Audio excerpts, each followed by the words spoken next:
Quem quer aprender um pouco mais? O centro do Evangelho é um só: Cristo em vós. Diga assim para o seu vizinho: o centro do Evangelho é um só: Cristo em vós. Eu ensino muito sobre o Novo Testamento e tantas verdades poderosas na palavra de Deus, sobre a graça, sobre a justificação pela fé, sobre a nossa herança em Cristo, a nossa posição em Cristo, as promessas que estão disponíveis para nós, porque Paulo diz no livro de Gálatas que nós somos filhos de Abraão e, portanto, nós somos herdeiros de uma promessa como filhos de Abraão. Tudo isso é maravilhoso, é poderoso. Você precisa ter revelação dessas verdades espirituais, para que você possa desfrutar de cada uma dessas verdades e viver a plenitude do Evangelho. Amém, meus irmãos? Mas você pode perguntar: qual que é o centro de tudo isso? Qual que é o centro de todas essas verdades? O centro é Cristo em nós. Eu quero dizer que essa é uma verdade poderosa, porque é o próprio Deus vindo habitar dentro de nós. No Antigo Testamento, no Jardim do Éden, o homem se encontrava com Deus diariamente na viração do dia. Mas nós sabemos que Deus mudou de lugar. Deus mudou lá para em cima do Monte Sinai, no tabernáculo de Moisés. E ali Deus se encontrava com o homem, e o homem percebia e experimentava da manifestação da glória, da presença de Deus. Mas Deus mudou de lugar novamente para o tabernáculo de Davi, como nós compartilhamos hoje pela manhã. Mas percebemos no Antigo Testamento que novamente Deus muda de lugar, muda de casa para o templo de Salomão, onde no dia que o templo foi inaugurado, a glória de Deus encheu aquele lugar e as pessoas não conseguiam mais ficar em pé. Mas deixa eu te dizer, Deus cansou de ficar se mudando, encontrou a sua casa favorita, a sua habitação eterna, você mesmo. O seu espírito é o lugar da habitação do próprio Deus. Eu acho que você não entendeu o que eu disse. No céu, você não estará mais perto de Deus do que você já está hoje, porque Ele já habita dentro de você. Acho que você não entendeu ainda. Olha para essa pessoa que está do seu lado, vê se ela tem cara de normal.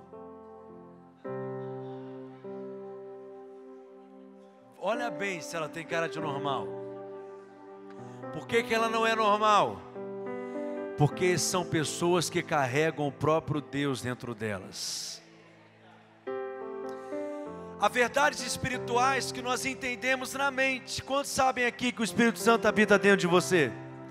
Perguntar mais uma vez: quantos sabem que o Espírito Santo habita dentro de você? Mas não quer dizer que você tem revelação dessa verdade. Porque quando nós oramos, oramos com a sensação que Deus está fora e não que Deus está dentro. Oramos com a sensação que Deus está lá na estratosfera e não que Deus está dentro de nós. Até oramos dizendo: Senhor, entrando agora na sua presença. Qual foi a hora que você saiu, se Ele habita dentro de você? Até oramos dizendo: Senhor, nos acompanha nessa viagem. Como que Ele não vai te acompanhar, se Ele habita dentro de você? Quem está entendendo o que eu estou dizendo? Tem até um corinho antigo que dizia: eu marquei um encontro com Deus. Como que você marca um encontro com alguém que habita dentro de você? Então nós precisamos ter revelação. Revelação não é descobrir uma nova doutrina. Revelação não é descobrir uma nova teologia. Revelação é você entender no seu espírito algo que você já sabia e conhecia na sua mente. Nós concordamos na mente que Deus habita dentro de nós, mas não necessariamente você tem revelação dessa verdade. Mas quando os seus olhos se abrem, você entende que o próprio Deus, o Deus residente, veio habitar dentro de nós, no nosso espírito recriado, regenerado, através da pessoa do Espírito Santo. Isso não é apenas uma ilustração bonita, isso é uma verdade, é uma realidade espiritual, em que você precisa desfrutar dela. Colossenses capítulo 1, abra sua Bíblia. Colossenses capítulo 1, no verso 26 ao 28, o apóstolo Paulo diz: o mistério que estivera oculto dos séculos e das gerações, agora, todavia, se manifestou aos seus santos, aos quais Deus quis dar a conhecer qual seja a riqueza da glória desse mistério entre os gentios, isto é, Cristo em vós, a esperança da glória, o qual nós anunciamos. Paulo diz que nós anunciamos essa verdade porque essa é a nossa pregação, essa é a vida cristã. Tudo tem que se resultar num relacionamento íntimo com a pessoa do Espírito Santo, em um relacionamento com Deus. Mas infelizmente, muitos crentes se relacionam com o Espírito Santo como se ele fosse uma energia, como se ele fosse uma força, como se ele fosse um combustível celestial, como se ele fosse um poder. O Espírito Santo não é uma força, o Espírito Santo não é uma energia, o Espírito Santo não é um combustível celestial, o Espírito Santo é uma pessoa que deseja se relacionar conosco. Diga comigo: o Espírito Santo é uma pessoa que você se relaciona com ela, que você fala com ela e você pode ouvir a sua voz. O Espírito Santo não é uma pomba, o Espírito Santo não é uma brisa suave, o Espírito Santo é uma pessoa. Pega no braço dessa pessoa que está do seu lado, segura firme no braço dela e diga assim: meu irmão. Diga com vontade, fala: meu irmão, o Espírito Santo precisa ser mais real para mim e para você do que esse braço que eu estou pegando agora. O Espírito Santo quer falar com você no seu dia a dia. Alguns améns. O Espírito Santo quer falar com você no seu dia a dia. É Ele que desperta em você fome pelas coisas do céu. É Ele que desperta em você sede por Deus. Ele é o suprimento de Deus para todas as suas necessidades. Não importa qual seja a sua necessidade, o Espírito Santo é o suprimento do céu para você, para que você possa cumprir o propósito de Deus, como ministramos nessa manhã. João capítulo 14, verso 16 e 17, Jesus fala sobre a pessoa do Espírito Santo. Ele diz: e eu rogarei ao Pai, e Ele vos dará outro Consolador, a fim de que esteja por um dia com vocês. É isso que está escrito aí? A fim de que esteja apenas durante o período do carnaval, no retiro da geração sem limites. É isso que está escrito aí? A fim de que esteja um mês com vocês, por um ano com vocês, a fim de que esteja para sempre. Para sempre. E o verso 17, o texto diz, Jesus continua dizendo: o Espírito da verdade, que o mundo não pode receber, porque não vê, nem o conhece, vós o conheceis, porque Ele habita convosco e estará em vós. Jesus, um dos seus nomes nos evangelhos era Emanuel, o Deus conosco. Vem cá, querido. Deus Emanuel era o Deus que andava com os discípulos, falava com os discípulos, comia com os discípulos, viajava com os discípulos. Diga comigo: Deus Emanuel, o Deus conosco. Mas Jesus está falando sobre uma nova dispensação, que Ele não será apenas o Deus conosco, mas que Ele será o Deus que habita dentro de nós. Você não está entendendo o que eu estou dizendo? O mesmo poder, obrigado meu irmão, que curava enfermos, hoje habita dentro de você. O mesmo poder que expulsava demônios, hoje habita dentro de você. O mesmo poder que ressuscitava mortos, hoje habita dentro de você. O mesmo poder que ressuscitou Cristo Jesus dentre os mortos habita dentro de você e está em operação na sua vida agora, nesse exato momento. Diga amém. Você sabe que o diabo é muito burro, né? Quantos sabiam disso aqui? Ele é burro, porque ele achou que com a morte de Jesus, o problema dele estaria resolvido. Só que Jesus, nos 4 evangelhos, ele é chamado de unigênito, o único Filho de Deus, o único gerado com a natureza de Deus, o único que tinha a vida de Deus, o único que tinha a natureza de Deus, o unigênito. Só que Jesus morre como unigênito, mas ele ressuscita como o primogênito, o primeiro de muitos filhos de Deus. Preste atenção. O problema do diabo se multiplicou, porque antes era um, agora são centenas de filhos de Deus só aqui nesse lugar. Você é tão filho de Deus quanto Jesus é filho de Deus. Se ele é o primeiro, é porque tem um segundo. Se tem um segundo, tem um terceiro. Se tem um terceiro, tem um quarto. Se tem um quarto, tem um quinto. E tem você que é filho de Deus, que foi gerado na mesma espécie, com a mesma vida, com a mesma natureza. A mesma graça que havia sobre Jesus está sobre você. O mesmo poder que havia sobre Jesus está em você. A mesma unção que havia em Jesus está em você. E se quando você estuda a história, você estuda antes de Cristo e depois de Cristo, imagina se ele sendo um, fez tudo aquilo que ele fez, ao ponto de marcar a história. Imagina agora que são muitos filhos de Deus, que estão se movendo no mesmo espírito. É por isso que no livro de Atos, os discípulos foram chamados de cristãos. E a palavra cristão significa pequenos cristos, parafraseando Jesusinhos.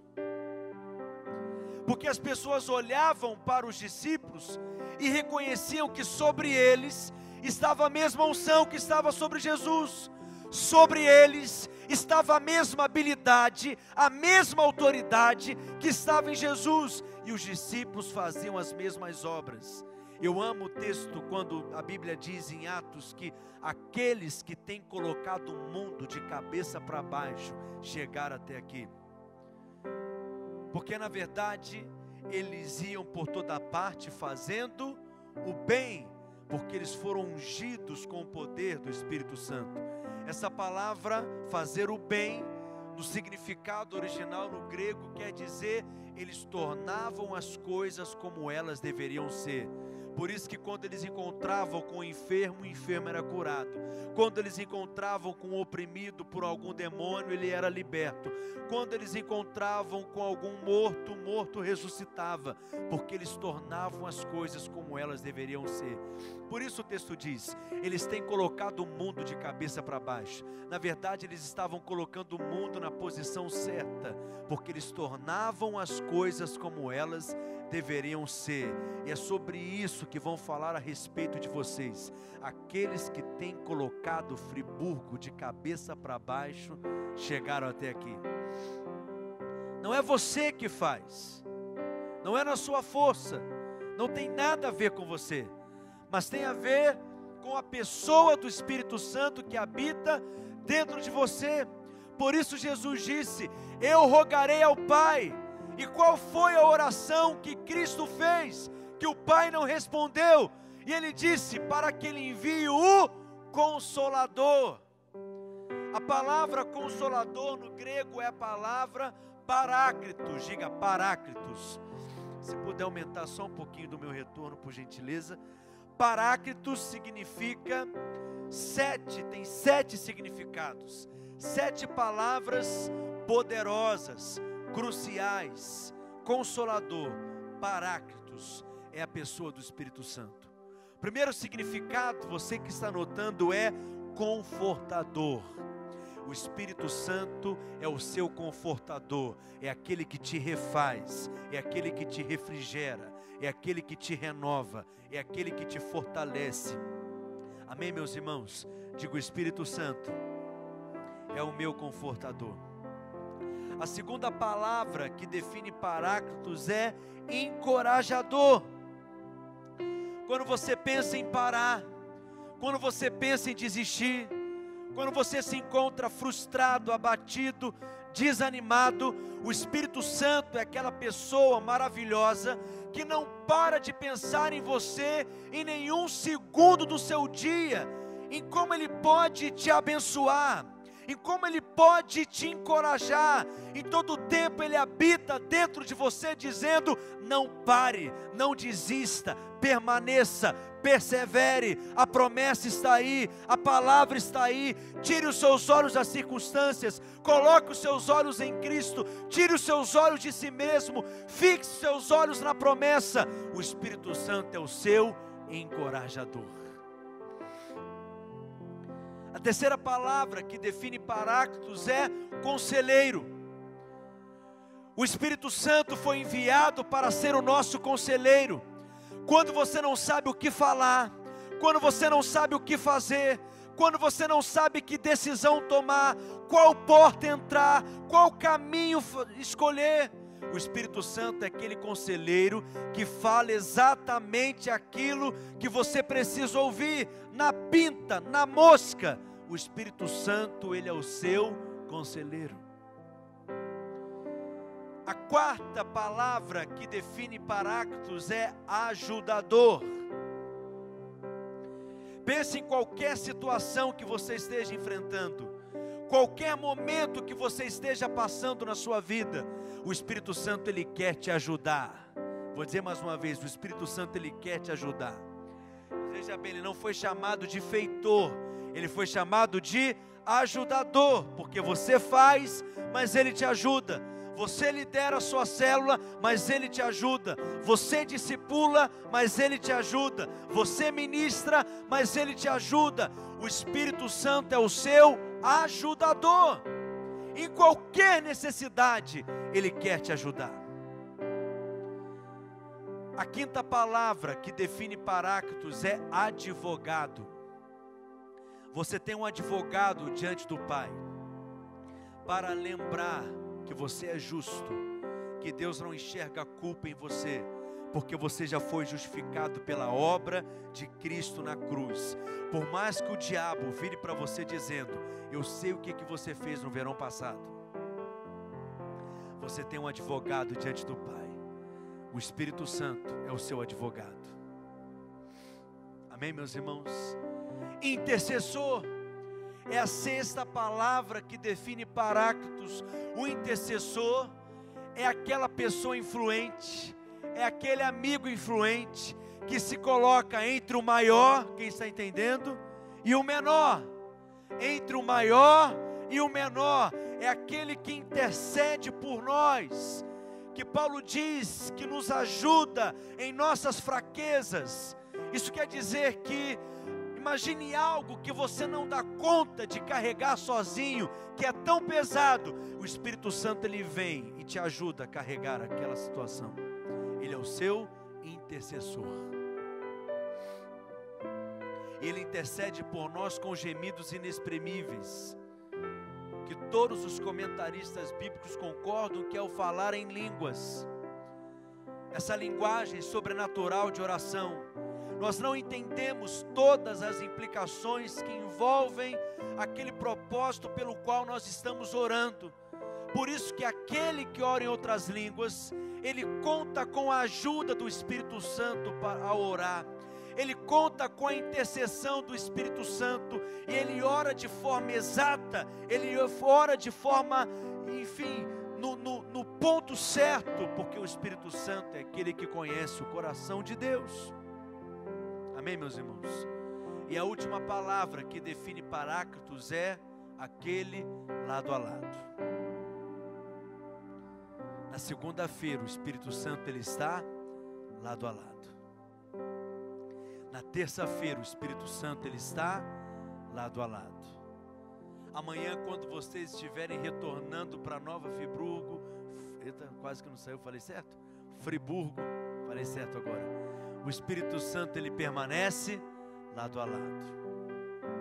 Na quarta-feira você vai voltar para a sua rotina, no seu dia a dia, e o Espírito Santo, ele permanece lado a lado. De manhã ele está, quero te ouvir, lado a lado. À tarde ele está, lado a lado. À noite ele está, lado a lado. De madrugada ele está, lado a lado. Se todos te deixarem, ele permanece lado a lado. Se todos te abandonarem, ele permanece lado a lado. Se tua mãe te deixar, ele permanece lado a lado. Se teu pai te abandonar, ele permanece lado a lado, para sempre. Digo, o Espírito Santo é o meu confortador. Digo, o Espírito Santo é o meu ajudador. Digo, o Espírito Santo é o meu encorajador. Digo, o Espírito Santo é o meu conselheiro. Digo, o Espírito Santo é o meu advogado. Digo, o Espírito Santo é o meu intercessor. Digo, o Espírito Santo é aquele lado a lado. João capítulo 16, verso 7. Quem está aprendendo alguma coisa aqui? João 16, verso 7, Jesus disse: mas eu vos digo a verdade, convém-vos que eu vá, porque se eu não for, o Paráclitos, aquele que é advogado, aquele que é encorajador, aquele que está lado a lado, aquele que é intercessor, aquele que é conselheiro, não virá para vós outros. Se porém eu for, eu vou-lo enviarei. Olha a promessa maravilhosa que Jesus está fazendo, que talvez naquele primeiro momento os discípulos não entenderam, talvez ficou até um ponto de interrogação enorme na testa deles, pensando: o Senhor é o Cristo, como que é melhor para nós que o Senhor vá? O Senhor é o Filho de Deus, como que é melhor para nós que o Senhor vá? Mas eu imagino que é como se Jesus estivesse dizendo: se vocês soubessem a respeito de quem eu estou falando, se vocês soubessem a respeito da pessoa maravilhosa em quem eu estou falando, Jesus estava falando sobre a pessoa do Espírito Santo, que permaneceria para sempre dentro de nós. A graça é algo tão maravilhoso e tão abundante, que a maior expressão da graça de Deus, guarde isso, a maior expressão da graça de Deus é ter a pessoa do Espírito Santo habitando dentro de nós, é ter o próprio Deus habitando dentro de nós. Essa é a maior expressão da graça de Deus. Isso é vital, é alicerce na vida do crente, é uma necessidade de todo crente. E o Espírito Santo, ele deseja que todo homem tenha pelo menos 2 experiências com ele. Quantas experiências? 2 pelo menos, que são experiências distintas, separadas uma da outra. A primeira é o que nós chamamos de novo nascimento, e a segunda é o que nós chamamos de batismo com o Espírito Santo. Ainda que uma possa acontecer muito próxima da outra, ou seja, você pode nascer de novo e logo em seguida ser batizado com o Espírito Santo, mas são 2 experiências diferentes. Você precisa nascer de novo, e aquele que nasceu de novo passa a ter o seu espírito humano recriado, regenerado, e ser o lugar da habitação de Deus, recebe uma nova vida, uma nova natureza, e a evidência dessa nova natureza é a manifestação do fruto do Espírito em você. E todo crente que tem o Deus residente nele, precisa também ser revestido com o poder do alto, que é o que nós chamamos de batismo com o Espírito Santo. E nessa experiência, os dons espirituais são inaugurados e ativados na vida do crente, para que você possa cooperar com a edificação do corpo de Cristo. Isso não é para alguns, isso é para todos, está disponível para todos. Como estão entendendo? Mas além disso, o desejo do Espírito Santo é que você viva uma vida cheia do Espírito, transbordando do Espírito. Abra sua Bíblia em Atos, capítulo 2, a partir do verso 1. A Bíblia diz assim: ao cumprir-se o dia de Pentecostes. Quantos sabem que Deus sempre cumpre aquilo que Ele diz? Estavam todos reunidos no mesmo lugar, muito semelhante como nós estamos aqui nessa noite. Verso 2: e de repente veio do céu um som como de um vento impetuoso e encheu toda a casa. Diga, toda a casa. Porque quando Deus resolve fazer algo, Ele faz com abundância, com plenitude, com qualidade, amém? E apareceram distribuídas entre eles línguas como de fogo, e pousou sobre a cabeça de cada um, porque se Deus levanta um, Ele levanta todos. Se Deus usa um, Ele usa todos. Se Deus cura um, Ele cura todos. Se Ele prospera um, Ele prospera todos. E se Ele enche um, Ele enche todos. E o verso 4 diz: e todos, diga todos. Sabe o que significa todos no grego? Todos mesmo. Todos ficaram cheios do Espírito Santo. Será que tem alguém aqui nessa noite que não está incluído nessa palavra todos? Todos são todos, e ficaram cheios do Espírito, e passaram a falar em outras línguas, segundo o Espírito lhes concedia que falassem. Primeira coisa que o texto diz: ao cumprir-se o dia de Pentecostes. Por que tem esse nome? Porque era uma festa, a festa de Pentecostes. Haviam 7 festas na cultura judaica, e 3 grandes convocações entre essas festas: a festa de Pentecostes, a festa dos tabernáculos e a festa da Páscoa. E todas elas possuem um significado profético, porque apontam para Cristo, e essa é a beleza do Antigo Testamento, é uma sombra daquilo que é uma realidade em Cristo no Novo Testamento. Quem está entendendo? Por exemplo, todas essas festas possuem um significado profético. Jesus nasceu exatamente na festa dos tabernáculos, e quando Ele voltar, Ele voltará na festa das trombetas, que antecede a festa dos tabernáculos. Jesus, Ele foi morto exatamente no dia da festa da Páscoa, aonde eles comemoravam a libertação do tempo de escravidão no Egito, comendo o cordeiro assado com as ervas amargas. E o Espírito Santo é derramado como revestimento de poder, exatamente na festa de Pentecostes. Qual que é o significado de Pentecostes?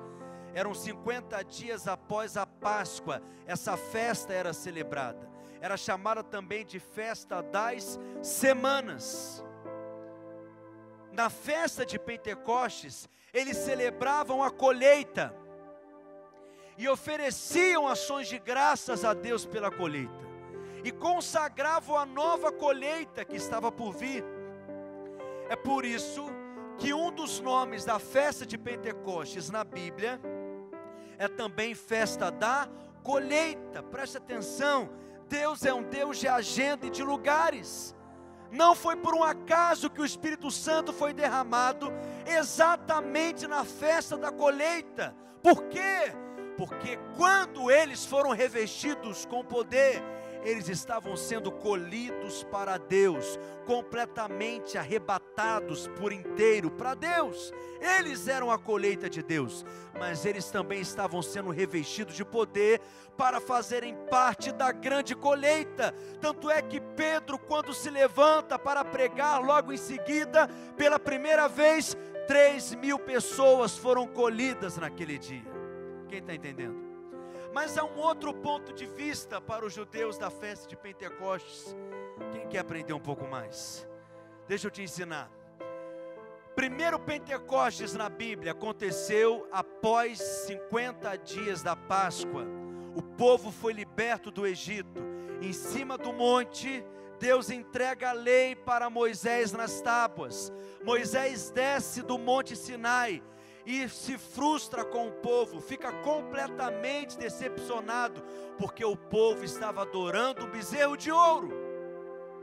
Moisés, indignado, quebra as tábuas da lei e diz que aqueles que pertenciam ao Senhor deveriam passar para o lado dele, e somente os levitas, que se tornariam os sacerdotes, passaram para o lado de Moisés. E Moisés em seguida dá a seguinte ordem, está lá em Êxodo: cada um pega a sua espada e mate quem estiver do seu lado.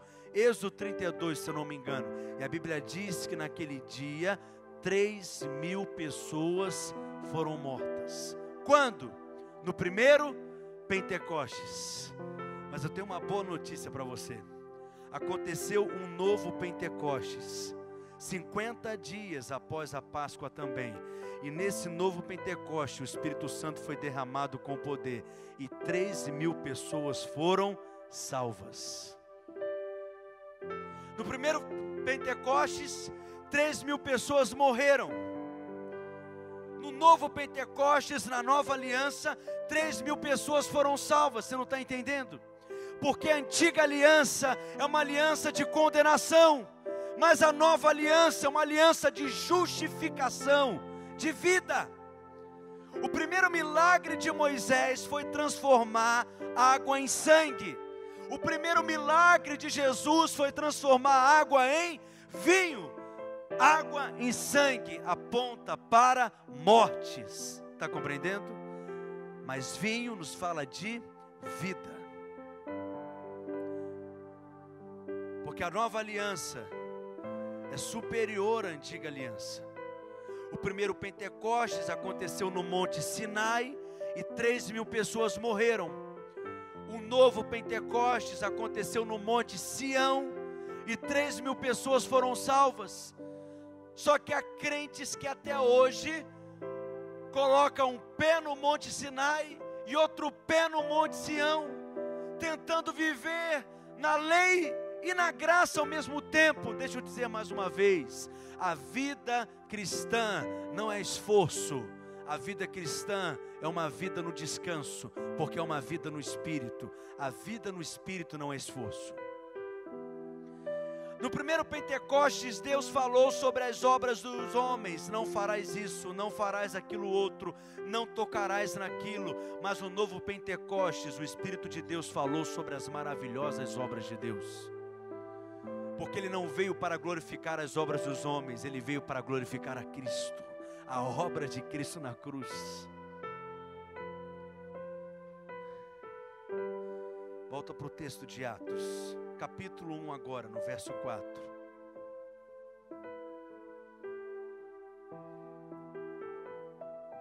E comendo com eles, determinou-lhes que não se ausentassem de Jerusalém, mas que esperassem a promessa do Pai, a qual disse ele: de mim ouvistes.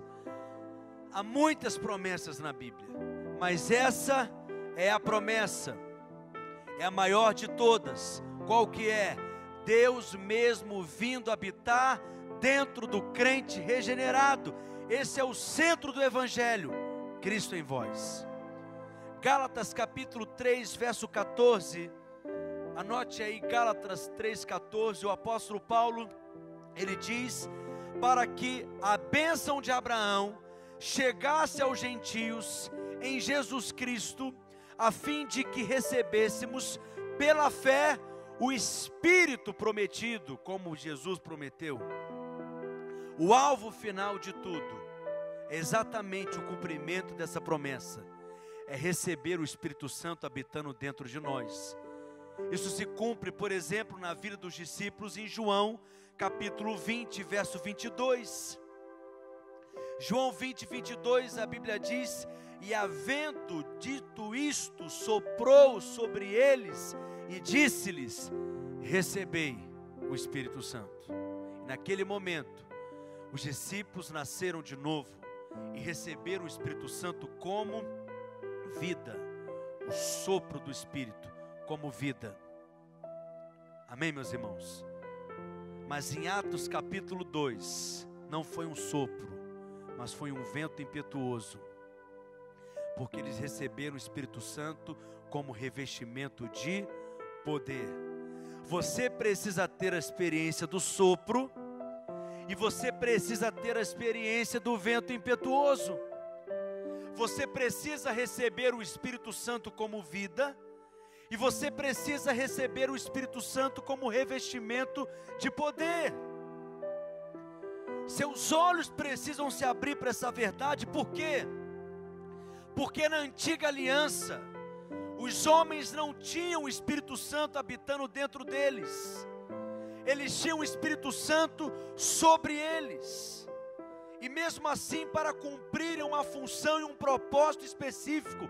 E não eram todos os homens, apenas 3 classes de reis, profetas e sacerdotes. Mas na nova aliança, todos nós fomos feitos reis, profetas e sacerdotes. E temos o Espírito Santo habitando dentro de nós. Não temos por medida, não temos uma porção, mas temos todo Ele habitando dentro de nós. Aonde você vai, Deus vai.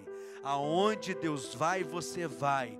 Quando você toca, é como se Ele estivesse tocando. Quando você fala, é como se Ele estivesse falando. Quando você chega em um determinado lugar, é como se Ele estivesse chegando. Porque nós fomos unidos ao Espírito de Deus. A Bíblia diz que nós fomos amalgamados, misturados com Ele. Aleluia. Ou seja, 2 experiências diferentes. Uma forma de você entender isso é através de uma ilustração muito simples. Imagine um policial que acorda pela manhã para trabalhar, mas antes de sair de casa, ele senta na mesa para tomar um café da manhã reforçado, poderoso. Ele come, recebe aquele alimento como vida. E ele sai de casa fortalecido, cheio de vida, mas ele sai tão depressa que ele não vai fardado. Ele vai, por exemplo, fazer um sinal para que um carro pare. Aquele motorista, ao ver o sinal dele, vai parar? Por que não vai parar? Porque ele não está revestido com autoridade. O sinal desse revestimento é a sua farda. Ou seja, além de comer e beber pela manhã, além de receber vida, ele precisa estar revestido. E o sinal desse revestimento é o seu uniforme. E pelo fato de estar uniformizado, ele exerce autoridade. Agora ele sai de casa fardado.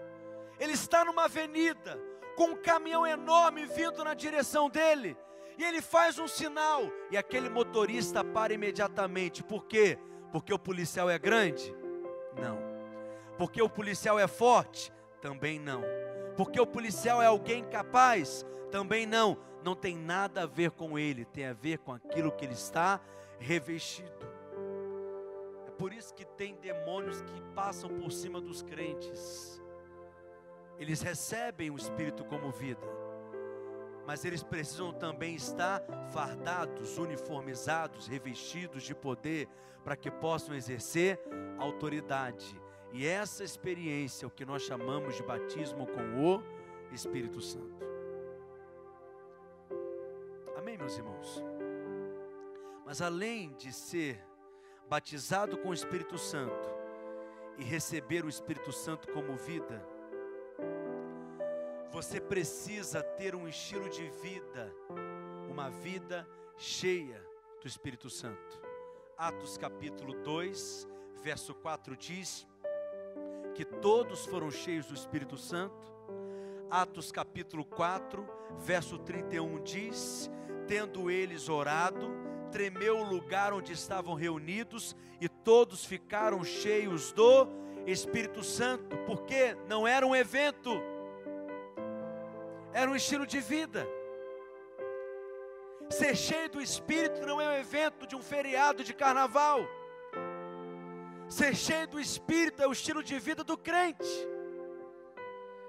E se você entender isso, as suas maiores experiências com Deus não serão num retiro como esse, mas serão no seu tempo de solitude com o Espírito Santo.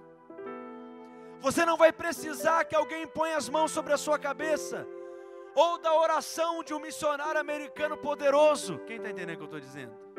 Porque você entendeu que o Deus residente habita dentro de você. E todos os dias você pode beber dele, e todos os dias você pode se encher dele. Porque tem uns crentes por aí que não pode ver uma mão levantada, que sai enfiando a cabeça deles embaixo. Estão até carecas de tanta posição de mãos que já receberam. Mas olha o que Paulo diz em Efésios 5,18. Eu amo esse texto, para nós concluirmos. E não vos embriagueis com o vinho, no qual há dissolução, mas enchei-vos do Espírito Santo. Vou contar para você como que está no original esse texto. Está mais ou menos assim: e não vos embriagueis com o vinho, no qual há dissolução, mas embriagai-vos do Espírito. Certamente está fazendo uma referência a Atos capítulo 2, porque quando os discípulos foram revestidos com o Espírito Santo, com poder, as pessoas começaram a dizer que eles estavam como homens e mulheres embriagados. Certamente ouviam coisas semelhantes. Aquele que está embriagado aparentemente está alegre, a mesma coisa, aquele que é cheio do Espírito. Mas ele não está aparentemente alegre, ele é alegre. Ele tem um brilho no olhar, ele tem uma ousadia, ele tem uma intrepidez, ele tem, coragem. Aquele que é cheio do Espírito. Mas preste atenção, Paulo está ensinando em Efésios 5,18 que nós não devemos nos embriagar com o vinho, porque aquele que está embriagado com o vinho é controlado pelo vinho, é dominado pelo vinho.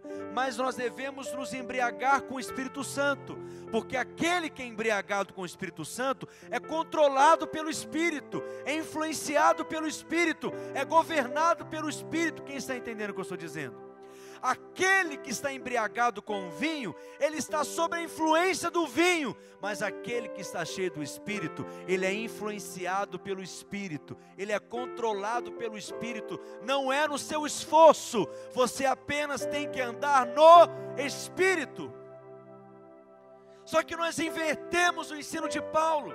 O que nós pensamos? Eu preciso parar de praticar essas obras da carne, e quando eu vencer essa lista de coisas, eu vou passar a andar no Espírito e ser alguém espiritual. Só que Paulo diz que é o inverso. Quando você anda no Espírito, você deixa de praticar as obras da carne. Porque quando você é cheio do Espírito, você é controlado pelo Espírito, você é influenciado pelo Espírito. É por isso que a verdadeira mudança não é fruto de um esforço. Porque quando você tem que se esforçar para ser alguma coisa, é porque você não é aquilo ainda. Mas aquele que é cheio do Espírito, ele muda naturalmente, espontaneamente. Ele não sabe quando aconteceu, ele não sabe como aconteceu, ele não tem aonde se gloriar, porque não foi ele que se mudou, foi a obra do Espírito Santo nele. Estou te ensinando algo poderoso, que se você tiver revelação disso, sua vida cristã nunca mais será a mesma. Tudo que você precisa é ser cheio do Espírito continuamente, diariamente. Mas como, pastor? Eu quero te ensinar. Quero te ensinar ao ponto de você ser tão cheio do Espírito que as pessoas vão te conhecer como alguém que é cheio do Espírito. E essa será a sua identidade, como Atos 6, verso 5 diz, a respeito de Estevão, que era homem cheio de fé e cheio do Espírito Santo. Como o livro de Atos também fala, lá em Atos capítulo 11, verso 24, a respeito de Barnabé, que era um homem cheio do Espírito Santo. Para eles carregarem essa identidade, eles não eram cheios do Espírito apenas no feriado de carnaval. Para eles carregarem essa marca, Todas as vezes que as pessoas se encontravam com eles, percebiam que eles eram homens cheios do Espírito, falavam pelo Espírito, influenciados pelo Espírito. Essa será a sua marca também. Então não é um evento, é um estilo de vida. Não é uma experiência de um feriado num retiro, é um estilo de vida do crente, diariamente, sendo cheio do Espírito, bebendo do Espírito, comendo do Espírito, se enchendo do Espírito, transbordando do Espírito, sendo embriagado pelo Espírito.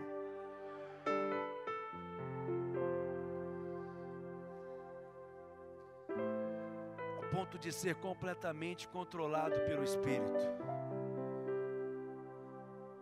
Mas pastor, eu sou tão deprimido, angustiado, como que eu posso ser cheio do Espírito diariamente, todos os dias me encher do Espírito? Não tem pessoas que todos os dias tomam remédio?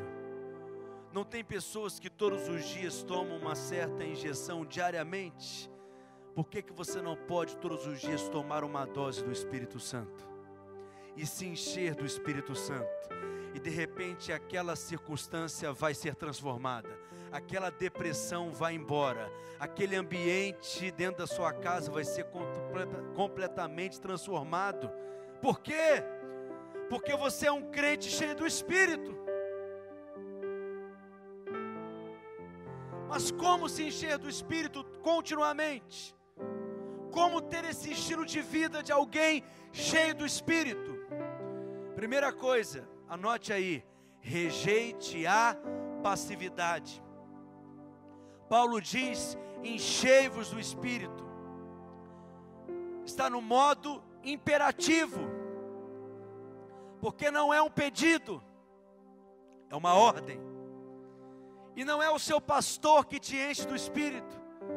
Não é o Samuel ministrando louvor que te enche do Espírito. Não é o seu discipulador que te enche do Espírito.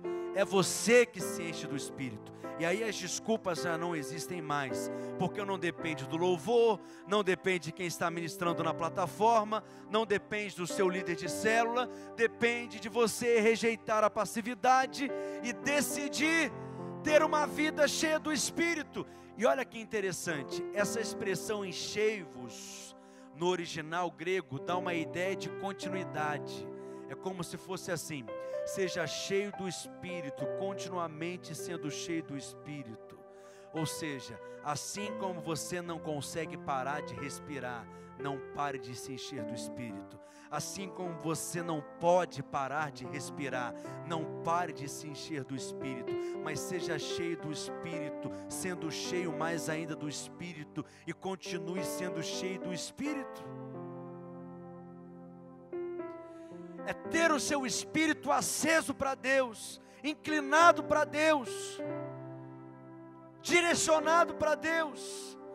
Está entendendo o que eu estou dizendo? Se sentir mais gostoso por dentro, já teve essa experiência? Tem coisas práticas que você pode fazer no seu dia a dia. Vou te ensinar uma que eu amo: é enxergar Deus em todas as coisas. Você acorda pela manhã, aí vai tomar um banho, você fala: essa água não me limpa coisa nenhuma, eu sou lavada pelo sangue do Cordeiro, Ele que me lava e me purifica de todo o pecado. Aí você senta na mesa para tomar o café da manhã, você diz: esse pão não me alimenta, o que me alimenta é o pão que desceu do céu, Cristo é o meu alimento, Ele supre minhas necessidades. O que está acontecendo, gente? O que foi, prefeito? Amém, prefeito. Aí você entra dentro do carro, você segura o volante, esse carro não me dirige, eu sou dirigido pelo Espírito Santo, eu sou controlado por Ele, aleluia. Aí você chega em casa cansado do trabalho, deita na cama, você diz: essa cama não me descansa, o meu descanso é o Senhor, eu entro no descanso da fé, aleluia. Aí você pega o cobertor para se cobrir, você diz: esse cobertor não me cobre, eu estou coberto debaixo das asas do Altíssimo, Ele é o meu lugar seguro.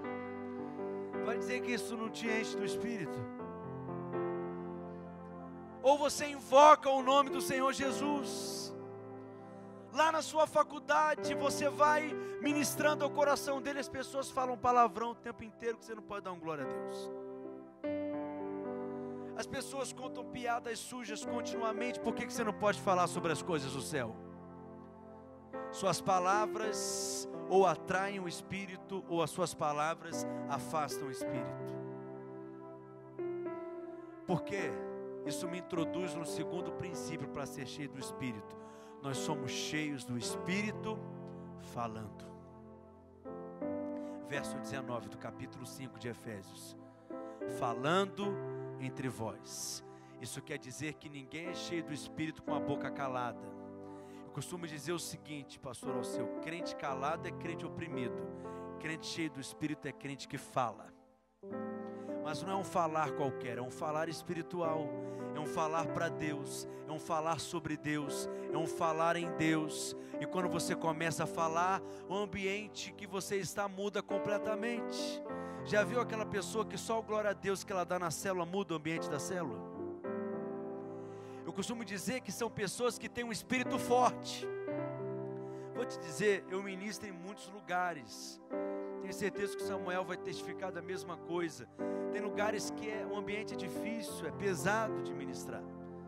Graças a Deus aqui é maravilhoso. Eu não sei, parece que o tempo até passa mais rápido. Estou empolgado de pregar para vocês, já são 10h20. Se vocês deixarem, eu vou ficar falando aqui até meia-noite. Porque é bom pregar para vocês, de verdade, eu não falo isso em todo lugar não. Mas o ministro precisa ter o Espírito como que liberado, para mudar o ambiente do lugar. Já viu que tem gente que prega, parece que tem vida nas palavras que ele fala? E te dá uma vontade louca, depois de ouvir aquela pessoa: não preciso orar em nome de Jesus. Eu preciso encontrar algum canto nesse lugar, preciso me trancar no quarto para orar. É como eu disse, você se sente mais gostoso por dentro. É como se você percebesse uma ebulição dentro de você, seu espírito se levantando, vida brota em você. Então todo ministro, deixa eu abrir um parênteses aqui, te ensinar algo, precisa ter o quebrantamento. O homem, quando caiu, ele deixou de ser um ser espiritual e se tornou um ser almático. A sua alma passou a estar no controle, e a alma do homem é como uma casca que cobre o espírito. O quebrantamento é o rompimento dessa casca para que o espírito seja liberado. Tem pessoas que facilmente liberam o espírito, e não importa a quantidade de pessoas que estejam no ambiente, o ambiente muda completamente. Onde havia morte passa a ter vida, a água brota e jorra, a graça de Deus flui no lugar, as pessoas são tocadas, abençoadas, ministradas. Isso não é apenas para alguns, isso é para você também. Então a maneira como nós somos cheios do Espírito é interessante, porque Paulo diz, falando entre vós, ele não diz cantando entre vós. Porque até aquele que é desafinado para dar bom dia, vai poder ser cheio do Espírito. Não precisa cantar, ele precisa falar. E falando entre vós, mas também com salmos, com hinos, com cânticos espirituais, como nós praticamos aqui, oferecendo um novo cântico, orando em outras línguas. Você é cheio do Espírito. Eu falo o seguinte, tem dia que é difícil, eu sei, mas eu tenho que pegar minha carne pelo colarinho. Será que 3 pessoas me ajudam aqui rapidamente? 3 homens assim corajosos. Isso, o prefeito já levantou. Cadê os vereador, por favor? Mais um, gente. Só um homem, por favor. Um homem corajoso. Aleluia. Amém. Vem pra cá, prefeito. Qual que é o seu nome, prefeito? João Toledo. Aleluia. Cadê o outro? Vai, vaso. Você? Amém. Vem pra cá, você no meio aqui. Isso. Aleluia. Paulo diz em 1 Tessalonicenses 5:23 que o homem possui uma natureza tríplice. Diga comigo: espírito, alma e corpo. É como se houvesse um cabo de guerra. Dê as mãos, por favor. Na verdade, você é um espírito que possui uma alma e habita em um corpo. Não vou conseguir aprofundar nisso. Quem entender melhor, compra o pendrive do curso de maturidade, vocês vão entender tudo. São 12 aulas sobre isso, aproveitar e fazer um merchan. Mas preste atenção no que eu estou te ensinando. A sua alma é a sede das suas vontades, é onde você toma suas decisões. Só que ela é interesseira, porque ela sempre vai cooperar com quem estiver mais forte. Isso quer dizer que enquanto seu espírito quer orar, puxa para cá, espírito. A sua carne quer, vai revelando aí. Seu espírito quer orar, puxa. E o que a sua carne quer fazer? Acorda, carne. O que a sua carne quer fazer? Mas também, né? A carne é fraca, né? A carne é fraca.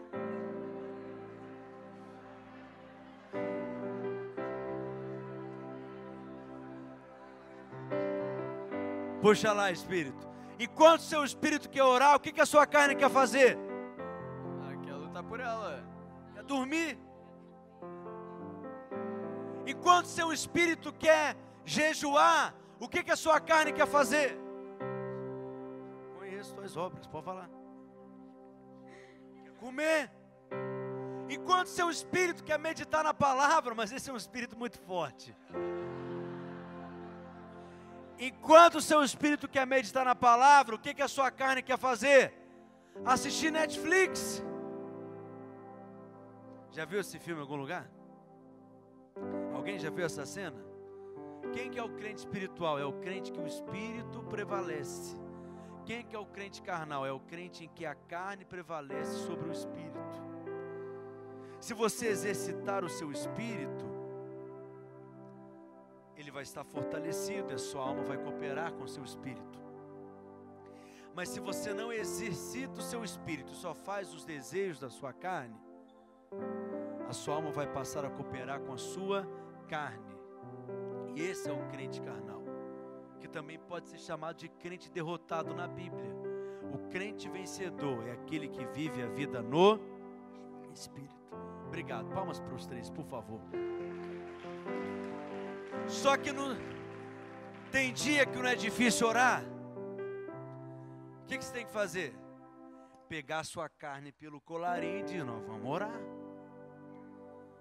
Aí eu falo o seguinte, tem dia que eu entro no escritório lá na minha casa e vou orar, mas é difícil orar demais. Você acredita que tem dia que eu não estou com vontade de orar? Ficar escandalizados? Aí eu pego a Bíblia e começo a confessar a palavra e declarar quem eu sou em Cristo, que eu possuo em Cristo, a minha posição em Cristo. Tem dia que até isso é difícil de fazer. Aí eu começo a orar em outras línguas, exercitando meu espírito, edificando meu homem interior, mas tem dia que até isso é difícil. Aí eu começo a adorar, ministrar, cantar. Só que tem dia que até isso é difícil. Eu brinco, tem dia que só Cassiane resolve. Aleluia. Deus vai na frente, abrindo caminho, quebrando as correntes, tirando os espinhos. Ordena os anjos para contigo lutar. Quem sabe, gente? Ele abre Ele trabalha para quem nele confia, caminha contigo. Agora! Quero te ouvir. Ô glória. Tem dia que só Cassiane resolve, gente.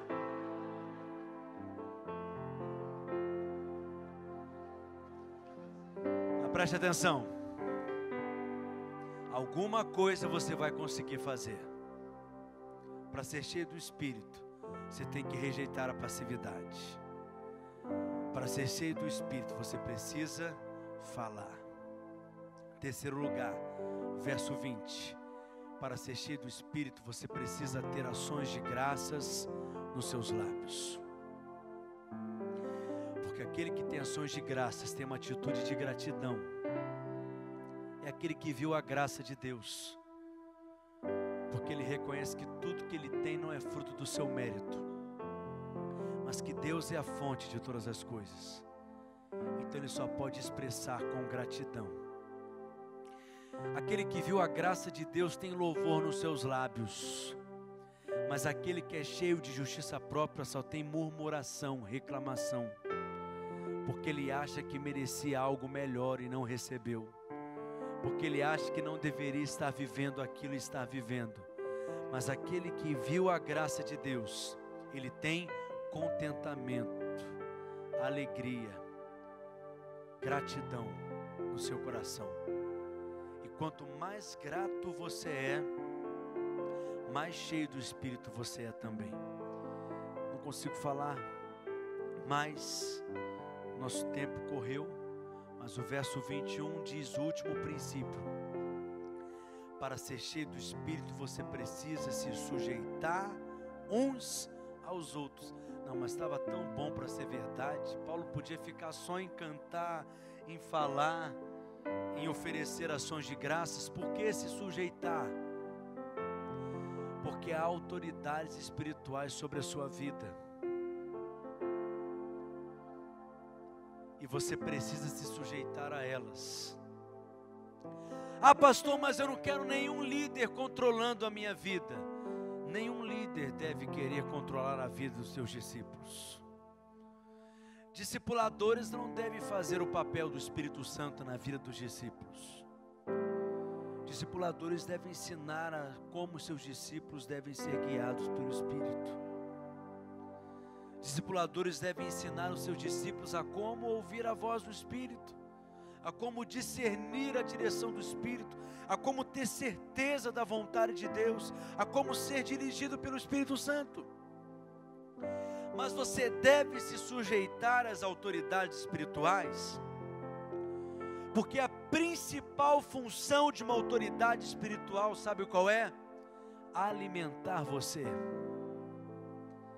E você se sujeita quando você vem comer e ser alimentado espiritualmente. Está compreendendo? E consequentemente você é abençoado. Seus pastores prepararam um banquete para vocês nesses dias. Vocês se sujeitaram. Estão aqui vindo comer desse banquete, dessa mesa de suprimento do céu. E vocês estão saindo daqui cheios do Espírito. Mas não é apenas se sujeitando às autoridades, mas se sujeitando uns aos outros. Porque a vida da igreja é uma vida de mutualidade. Por que é importante você participar de um grupo familiar? É assim que vocês chamam, não é? Célula. Por que é importante vocês participarem de uma célula? Porque essa vida de uns aos outros de mutualidade não é possível ser vivida apenas em grandes reuniões como essa. Mas quando você se reúne num pequeno grupo, e como Paulo diz em 1 Coríntios, uns têm salmos, outros têm profecias, outros têm línguas, estão compreendendo? Cada um tem uma riqueza espiritual para compartilhar, todos são enriquecidos. Então, quando há essa mutualidade, o que é mutualidade? Essa vida de uns aos outros, aonde eu sirvo, como eu estou servindo vocês, e sou servido. Eu abençoo e sou abençoado. Eu edifico e sou edificado. Eu exorto e sou exortado. Eu aconselho e sou aconselhado. E quando há essa mutualidade, nós somos enriquecidos pela vida do corpo e nós somos cheios do Espírito. Para ser cheio do Espírito, você precisa rejeitar o individualismo e entender que você faz parte de um corpo. Para isso você tem que se esvaziar de si mesmo, se esvaziar do seu ego. Para ser cheio do Espírito, você tem que se esvaziar de si mesmo. E você se esvazia de si mesmo, se sujeitando aos seus irmãos. Quem aprendeu alguma coisa aqui nessa noite? Então fique de pé no seu lugar.